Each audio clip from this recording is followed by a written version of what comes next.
तेनाली रामा की कहानियाँ। एक समय की बात है। राजा कृष्णदेव राय विजयनगर में दरबार लगाकर बैठे थे। उसी समय दरबार में एक सुंदर महिला एक बक्सा लेकर आई।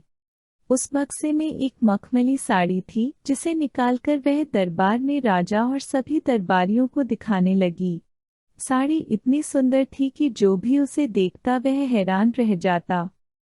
महिला ने राजा से कहा कि वह ऐसी ही सुंदर साड़ी बनाती है। उसके पास कुछ कारीगर हैं जो अपनी गुप्त कलाओं से इस साड़ी की बुनाई करते हैं। उसने राजा से निवेदन किया कि अगर राजा उसे कुछ धन दे तो वह उनके लिए भी ऐसी ही साड़ी बना देगी। राजा कृष्णदेव राय ने महिला की बात मान ली और उसे धन दे दिया। महिला ने साड़ी तैयार करने के लिए 1 साल का समय मांगा।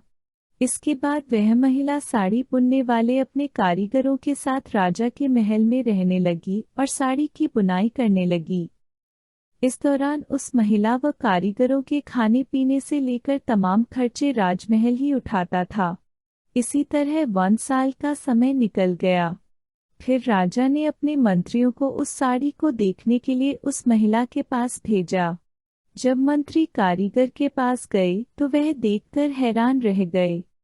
महिला ने बताया कि उसके कारीगर राजा के लिए साड़ी बुन रहे हैं, लेकिन मंत्रियों ने बताया कि उन्हें कोई साड़ी दिखाई नहीं दे रही है। इस पर उस महिला ने कहा कि यह साड़ी सिर्फ वही लोग देख सकते हैं जिनका मन साफ हो और जीवन में उन्होंने कोई पाप न किया हो। महिला की यह बात सुनकर राजा के मंत्री परेशान हो गए। उन्होंने बहाना बनाते हुए उस महिला से कहा कि उन्होंने वह साड़ी देख ली है और वो वहां से चले गए। राजा के पास वापस आकर उन्होंने कहा कि वह साड़ी बहुत ही सुंदर है। राजा इस बात से काफी खुश हुए। अगले दिन उन्होंने उस महिला को वह साड़ी लेकर दरबार में हाजिर होने का आदेश दिया। वह महिला एक बक्सा लिए हुए अपने कारीगरों के साथ अगले दिन दरबार में आ गई।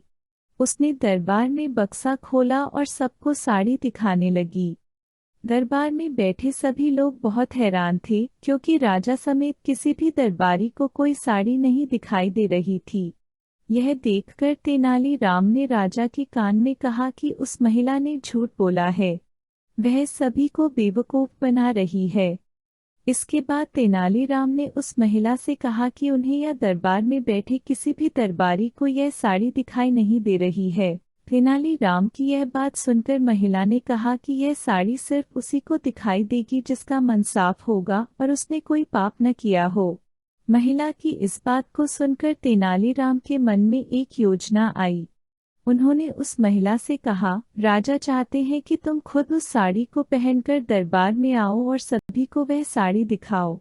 तेनाली राम की यह बात सुनकर वह महिला राजा के सामने माफी मांगने लगी। उसने राजा को सब सच सच बता दिया कि उसने कोई साड़ी नहीं बनाई है, वह सबको मूर्ख बना रही थी।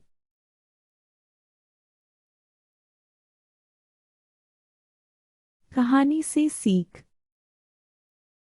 अधिक दिनों तक झूठ या धोखा छिपाया नहीं जा सकता है। एक न एक दिन सच्चाई सबसे सामने आ ही जाती है।